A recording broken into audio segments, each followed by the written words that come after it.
오늘은 제가 설교 제목을 주 안에 서라 이렇게 붙여봤습니다.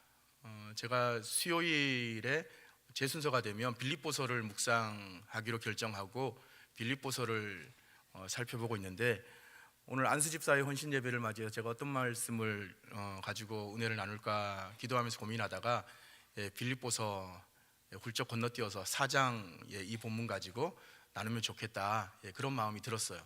그래서 오늘 본문 가지고 함께 나누기를 원합니다. 여러분, 연초가 되면 많은 교회들이 새로운 목표를 세우잖아요.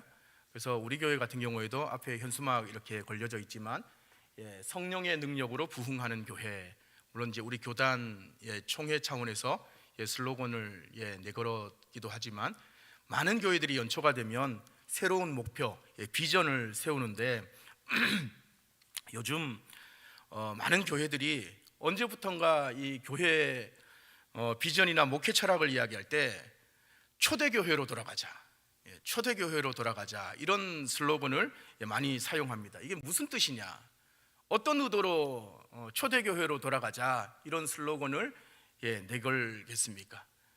생각해보면 우리가 살고 있는 이 시대, 너무나도 죄악 많은 이 시대, 이 혼탁한 시대 가운데 교회의 갱신의 일환으로 초대교회 그 정신, 초대교회의 정신을 이야기하고 있는 게 아닌가, 그렇게 한번 생각을 해봅니다.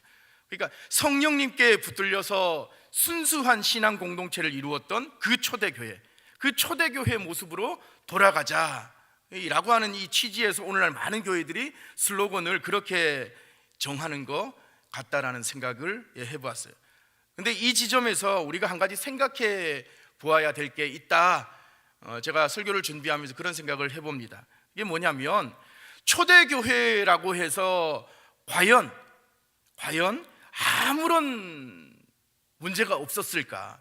정말 흠도 티도 없이 순전하고 참된 교회, 완전한 교회, 퍼펙트한 완벽한 그런 교회였을까 하는 거예요. 결론은 다들 잘 아시겠지만 그렇지 않다라는 겁니다. 그렇지 않다. 초대교회 역시 그 실상을 들여다보면 수많은 문제들을 가지고 있었어요. 가령 초대교회의 시작이라고 할 수 있는 예루살렘 교회, 모교회라고 일컬어지는 그 예루살렘 교회에도 많은 문제들이 사실 있었어요.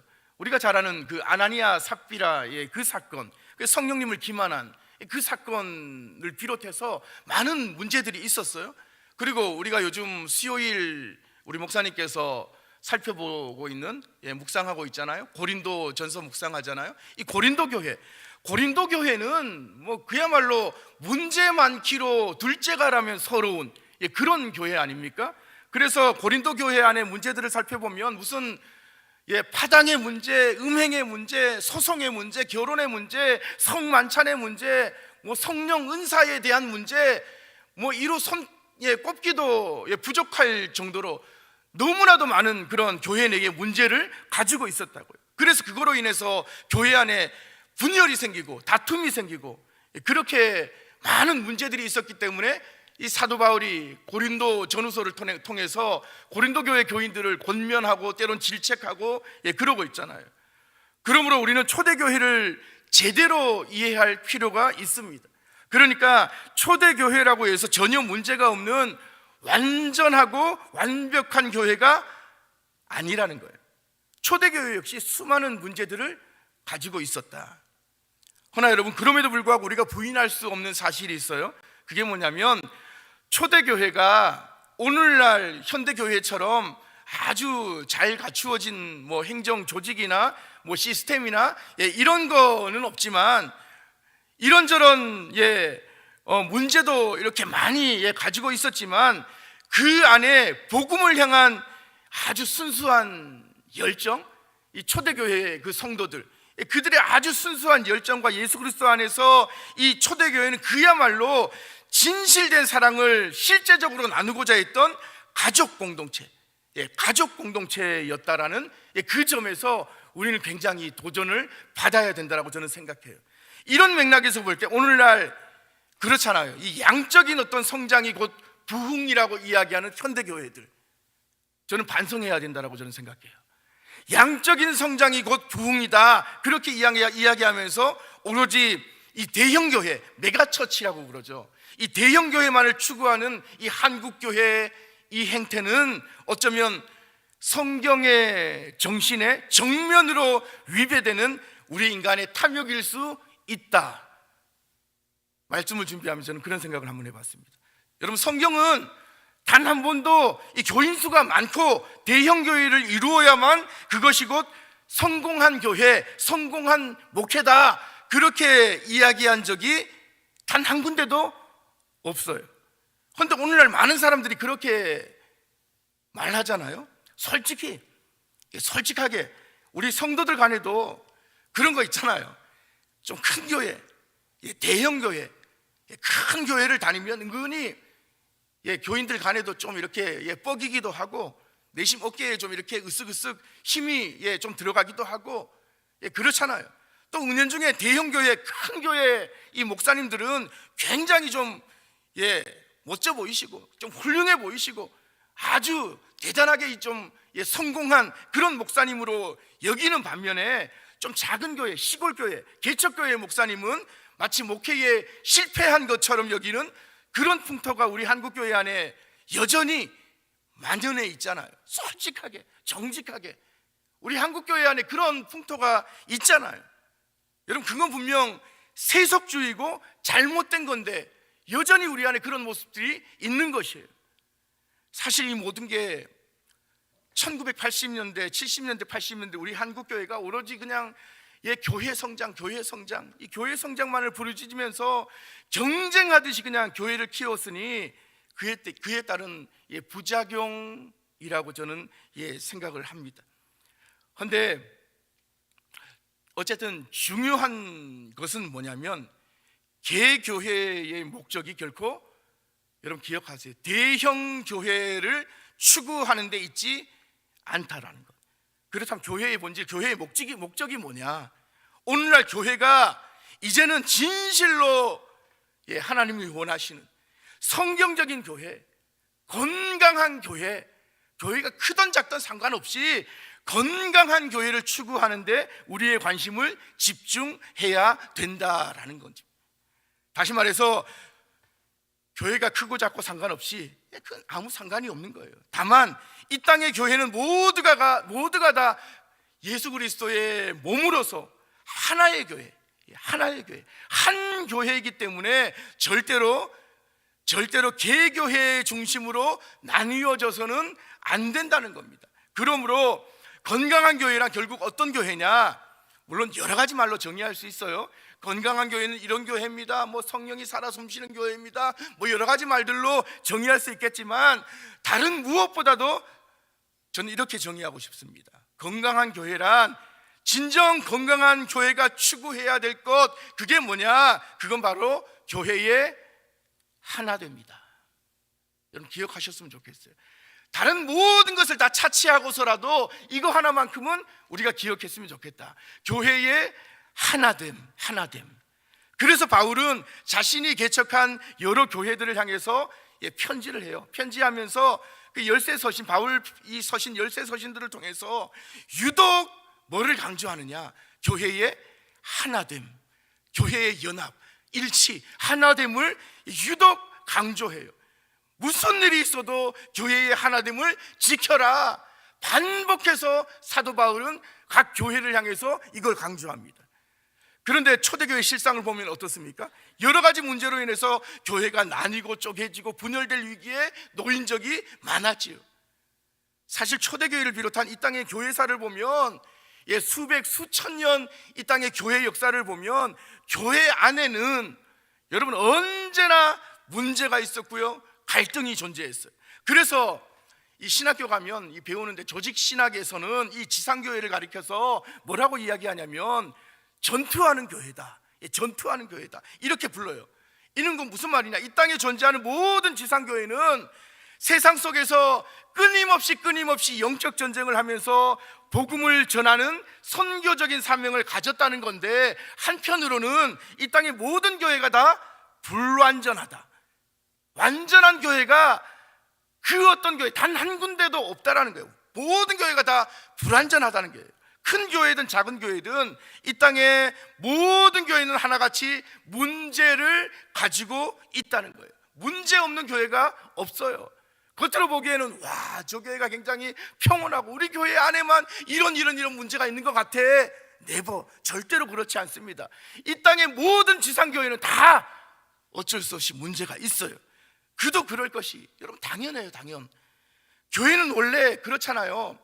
각기 성향이 다른 아주 다양한 계층의 사람들이 모인 공동체가 바로 이 교회이기 때문에 저마다 생각이 다르고 이 취향이 다르고 이 상황이나 처한 환경이나 또 각 부류의 사람들, 이 사회적인 어떤 그런 지위도 다 다르잖아요. 우리 교회 성도들도 보면 그렇잖아요. 다 달라요. 생각도 다르고 사는 방식도 다르고 직업도 다르고 연령대도 다르고 다 달라요. 더구나 세상살이에 지치고 힘들고 또 마음이 곤고한 자들, 뭔가 문제가 있는 사람들, 그런 사람들이 대부분 보면 교회를 찾아요. 그렇잖아요. 그런 분들이 교회를 줄곧 찾는다고. 그러니 대부분 문제가 있거나 성향이 다른 사람들이 모여서 한 몸을 이루었는데, 여러분 생각해 보세요. 어떻게 문제가, 교회 안에 문제가 없을 수 있겠습니까? 문제가 있는 게 당연한 거예요. 당연한 거. 교회 안에 문제가 있는 게 당연하죠. 그래서 교회는 불완전할 수밖에 없는 겁니다. 오늘 빌립보서, 이 빌립보 교회도 마찬가지.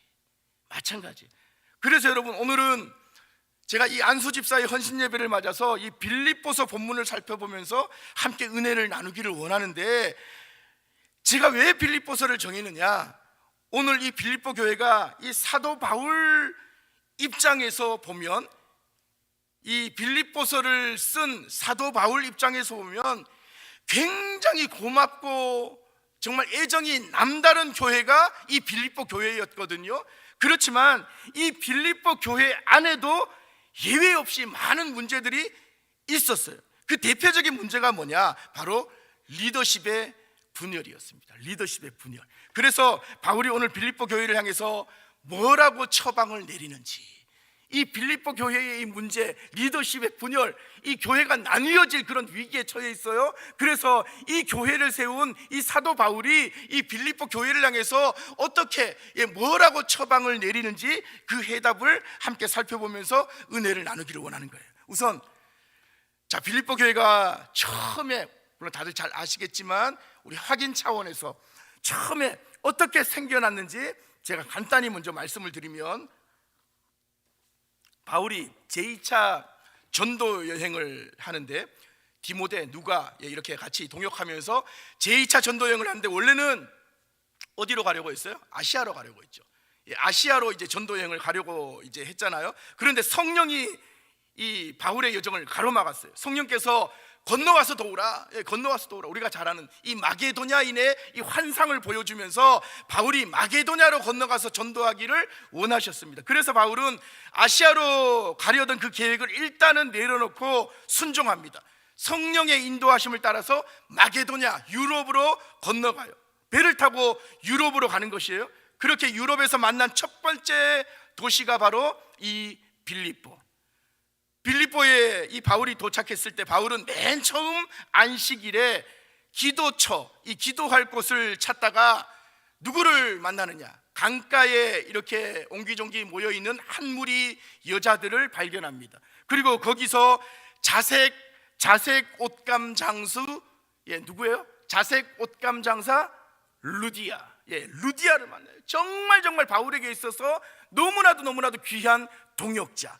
그래서 이 루디아가 바울의 신실한 동역자가 되잖아요. 그래서 그의 집이 빌립보 선교의 중심지, 근거지가 되는 것이에요. 그렇게 해서 그 이후에 바울의 이 전도행 여정을 보면 귀신 들린 그 소녀를 전도하게 되고요. 귀신 들려갖고 막 점치는 그 소녀, 그러다가 억울하게 빌립보 감옥에 갇혀요.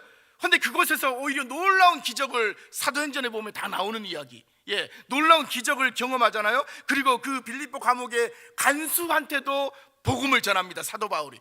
그래서 우리가 잘 아는 말씀이잖아요. 주 예수를 믿으라, 그리하면 너와 내 집이 뭐라 그래요? 구원을 얻으리라. 이 유명한 말씀이 바로 여기서 나오잖아요. 그렇게 복음을 전합니다.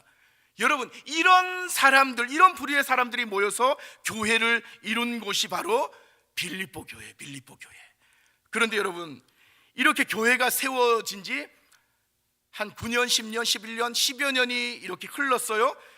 그 정도 흘렀을 때 바울이 이제 3차 전도 여행까지 다 마쳤는데 또다시, 지금 시점이에요, 또다시 억울하게 로마 감옥에 갇힌 겁니다. 그곳에서 바울은 지금 빌립보 교회를 향해서 편지를 쓰고 있는 거예요. 그렇다면 편지의 목적은 뭐냐? 빌립보 교인들에게 지금 편지를 쓰고 있는데 바울이 빌립보 교인들을 향해서 편지를 쓰고 있는 목적이 뭐냐? 먼저는 자신의 선교 사역을 위해서 늘 이 빌립보 교회 교인들이 늘 기도해 줬어요. 그리고 힘들 때마다 늘 선교 헌금을 모아서 도와줬거든요. 그래서 이 자신의 선교 사역을 위해서 늘 기도와 물질로 후원해 준 이 빌립보 교회가 바울은 너무너무 고마웠던 거예요. 너무 감사했던 거죠. 그래서 이번에도 그들은 바울이 로마 감옥에 갇혀 있다는 소식을 듣자마자 누구를 보내느냐? 에바브로디도를 통해서 그에게 헌금을 보내왔어요. 그리고 그로 하여금 바울의 옥바라지를 하게 합니다. 그러니 바울이 얼마나 고맙습니까? 한두 번도 아니고 매번 자신이 이 세운 이 빌립보 교인들이 그 사랑을 잊지 않고 매번 기도하는데 모자라서 이렇게 후원금도 보내주고 에바브로디도 그 사랑하는 그 동역자를 보내서 옥바라지까지 이렇게 하게 하니 얼마나 고마워요. 그래서 바울은 편지를 통해서 고마움을 표현하는 거예요. 그러면서 빌립보 교회 몇 가지 문제들에 대해서 정말 사랑하는 마음으로 교인들을 권면하는 거예요. 특별히 오늘 4장은 바울이 빌립보 성도들을 향해서 마지막으로 권면하는 그야말로 주옥 같은 말씀들이 이 4장, 빌립보서 4장에 기록되어 있는데, 바울이 보시면 아시겠지만 바울이 그들을 얼마나 사랑하고 있는지 그 절절한 마음이 아주 잘 드러나 있어요. 1절 한번 보세요. 1절 제가 다시 한번 읽겠습니다. 1절, 그러므로 나의 사랑하고 사모하는 형제들, 나의 기쁨이요 면류관인 사랑하는 자들아, 이와 같이 주 안에 서라. 여러분, 편지를 쓰면서 상대를 이렇게 호칭하는데 미사여구가 그러므로 나의 사랑하고 사모하는 형제들, 뭐 이쯤 되면 됐는데 또 그래, 또 나의 기쁨이요 면류관인, 또 사랑하는, 바울의 이 심정이, 이 마음이 여러분 느껴지십니까? 여러분, 성경 읽다 보면 사실 이 본문이 별 뜻 없이 그냥 훅 지나갈 수 있는데, 여러분 자세히 보면 이 한 구절 속에 빌립보 성도들을 향한 바울의 정말 특별한 마음, 바울의 애정이 그대로 녹아져 있다는 거 여러분 발견할 수가 있어요. 말씀을 보면 바울이 빌립보 성도들을 부르는 참으로 많은 표현들이 지금 나오잖아. 먼저 뭐라고 불러요? 그러므로 나의 사랑하고 사모하는, 사랑한다, 사랑하는 표현 나와요.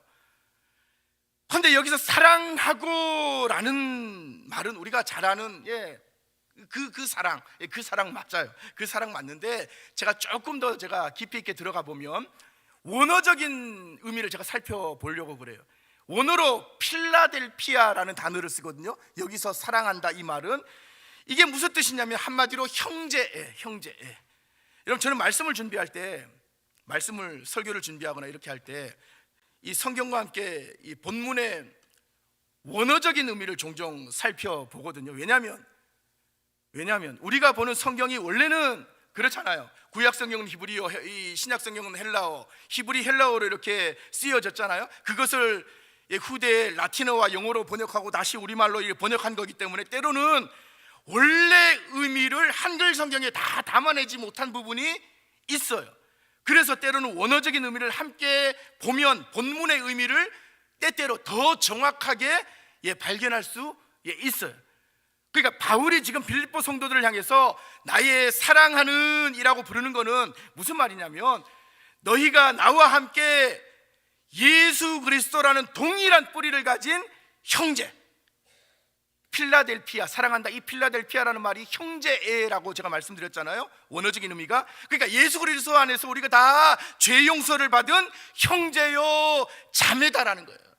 너희가 주님 안에서 한 형제고 자매다, 나와 함께, 지금 그 얘기하는 거거든요. 그래서 우리는 절대적인 관계, 피를 나눈 사이다, 이렇게 이야기하는 거예요. 자, 그리고 또 어떤 표현을 쓰냐, 사모하는 이라고 표현하죠. 이 말은 열렬히 보고 싶다, 그립다, 이런 말이에요.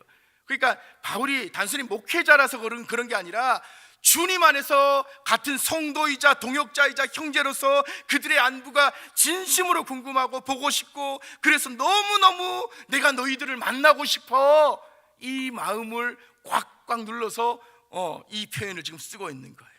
그리고 또 뭐라 그래요? 나의 기쁨이다. 기쁨. 여러분, 여기서 기쁨이라는 말도 우리가 아는 그냥 기쁨, 그 정도 차원이 아닌 것 같아요.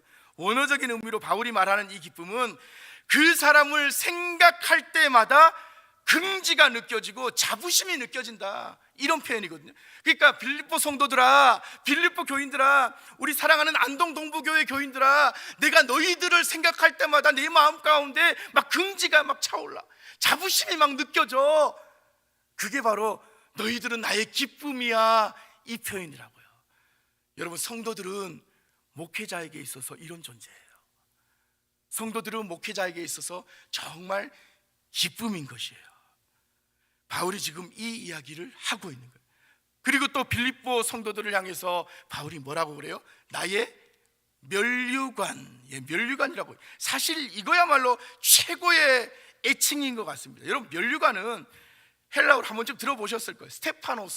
스테파노스라는 단어인데, 원래는 이게 이 면류관이 승리를 상징하거든요. 빅토리, 승리를 상징하거든요. 그런데 오늘 바울은 이 면류관을 승리의 개념이라기보다 축제의 개념으로 말합니다. 그러니까 빌립보 교회를 생각할 때마다 큰 기쁨을 주는 축제처럼 너희가 그런 존재다, 그래서 나의 면류관이다라는 거예요. 너희는 나의 면류관이야. 마찬가지, 여러분, 성도는 목회자에게 있어서 면류관이에요. 면류관. 마찬가지, 목회자도 마찬가지, 성도들에게 있어서 면류관이 되어야 돼요. 바울이 지금 이 얘기하는 거예요. 어쨌든 바울이 그토록 사랑하고 사모하는 기쁨이요 면류관인 빌립보 성도들, 그들에게 바울이 던지는 중요한 당부의 말씀을 보세요. 이어지는 1절 하반절 뭐라고 그러느냐, 한마디로 뭐래요? 주 안에 서라. 주 안에 서라. 이게 사도 바울이 지금 빌립보 교회 성도들을 향해서 던지는 중요한 권면. 그래서 제가 오늘 안수 집사의 우리 헌신 예배를 맞아서 동일하게 제가 권면하고 싶은 말씀이 바로 이거예요. 사랑하는 우리 안수 집사의 모든 회원 여러분, 주님 안에 서시기 바랍니다. 주 안에 서라. 주 안에 서라. 그런데 여기서 여러분, 서다의 의미는 그냥 스탠드업, 그냥 서 있는 게 아니에요.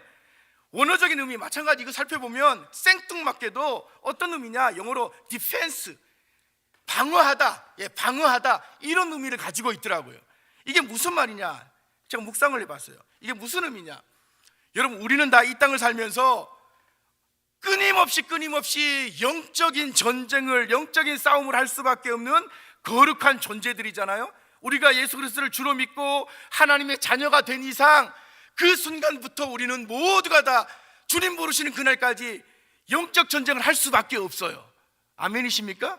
매 순간마다 어둠의 권세 잡은 그 악한 영들과 우리를 넘어뜨리려고, 잡아뜨리려고 우리를 공격하는 그 더러운 영들과 우리는 매 순간 영적 전쟁, 영적 싸움을 할 수밖에 없다고요. 그런데 기억하세요, 여러분, 중요한 것, 사실 우리가 그런 영적 전쟁을 싸우는 거룩한 존재들이지만, 목사님, 그러면 우리가 맨날 그렇게 영적 전쟁을 치열하게 싸워야 되면 얼마나 우리가 힘든 존재들, 힘든 일상을 살아야 되겠습니까? 여러분, 돈 워리 걱정하지 마세요. 우리는 사실 그렇게 영적 전쟁을 매일같이 싸우지만, 잘 생각해 보면 우리 주 예수 그리스도께서 그 싸움을 이미 다 싸워 놓으시고 이미 승리해 놓으신 줄로 믿습니다. 이 사실을 여러분 믿으셔야 돼요. 그렇다면 이제 우리가 해야 될 일은 뭐냐? 우리는 영적 싸움을 매 순간 해야 되겠지만 지키기만 하면 되는 거예요. 예수님께서 이미 이겨놓은 싸움, 이겨놓으신 그 싸움을 우리는 싸우고 있기 때문에 승리를 지키기만 하면, 예수님께서 이미 승리해 놓으신 그 승리를 우리가 지키기만 하면 된다. 디펜스 하기만 하면 된다. 그러므로 그 싸움, 그 승리를 우리가 지키기 위해서, 디펜스, 방어하기 위해서 서라는 거예요. 그런데 어디에 서느냐? 주 안에 서라. 바울이 지금 이렇게 이야기합니다. 주님 밖이 아닙니다. 그러면 판판이 무너져요. 판판이 깨집니다.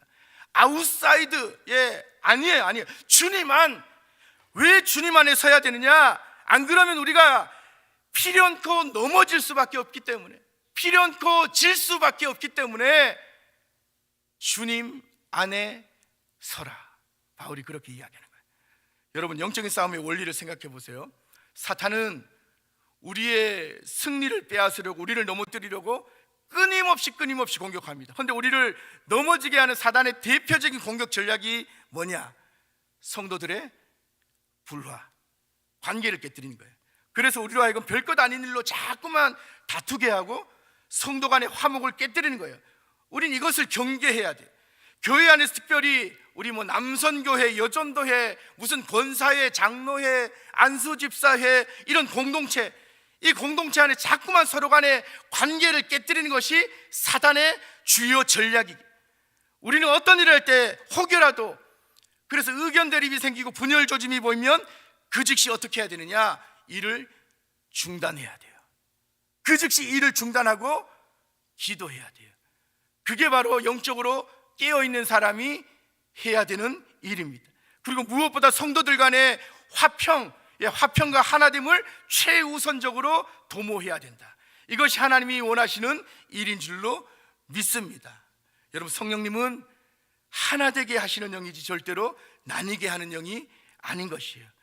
그러므로 우리는 교회 일을 하면서 이런 거예요. 내가 하는 이 일이, 이 방법이 아무리 효율적이고 옳은 일이라고 여겨질지라도 그 일로 인해서 관계가 깨지고 또 공동체의 화목이 깨진다면 우리는 과감히 내가 옳다고 생각하는 그 일, 그 방법을 내려놓을 수 있어야 돼요. 그 즉시 중단하는 거예요. 왜냐하면 그것은 하나님의 일이기 전에 사탄의 일이기 때문에 그래요. 이런 맥락에서 바울은 오늘 빌립보 성도들에게 이렇게 권면합니다. 2절 보면 내가 유오디아를 권하고 순두개를 권하노니 주 안에서 같은 마음을 품으라. 빌립보 교회 안에 어떤 문제가 있었냐? 바울이 어떤 문제에 대해서 지금 권면합니까? 한마디로 유오디아와 순두개가 교회 일을 하면서 같은 마음이 아니다라는 거죠. 서로 다른 마음을 품었다는 거예요. 그러니까 빌립보 교회 두 여성 리더십 간에 주도권 싸움이 벌어졌는데 교회가 지금 분열될 위기에 놓인 거죠. 성도 간에 불화가 있고 심지어 파당이 형성돼서 교회가 나뉘어진 거예요. 이런 상황에서 바울이 그들을 권면합니다. 3절 보시면 유오디아와 순두개 이 두 여인이 지금 어떤 상태에 있는지 먼저 그 일면이 드러나는데 3절 보세요. 또 참으로 나와 멍에를 같이 한 내게 구하노니 복음에 나와 함께 힘쓰던 저 여인들을 돕고. 두 여인을 뭐라고 부르느냐? 복음에 나와 함께 힘쓰던. 과거형이잖아요. 그러니까 지금은 아니다라는 거예요. 지금은 복음에 힘쓰고 있지 않다. 그러니까 본질을 잃어버린 거죠. 그래서 그들로 인해서 교회가 나뉘어지고 지금 어려움에 처해 있다. 바울은 이런 상황에 있는 빌립보 교회 두 리더십을 향해, 그리고 오늘 마지막 결론 뭐라고 말하느냐? 바울이 제시한 해결책, 바울의 답은 간단해요. 한마디로 같은 마음을 품어라. 주 안에서 같은 마음을 품어라. 여러분, 결론입니다.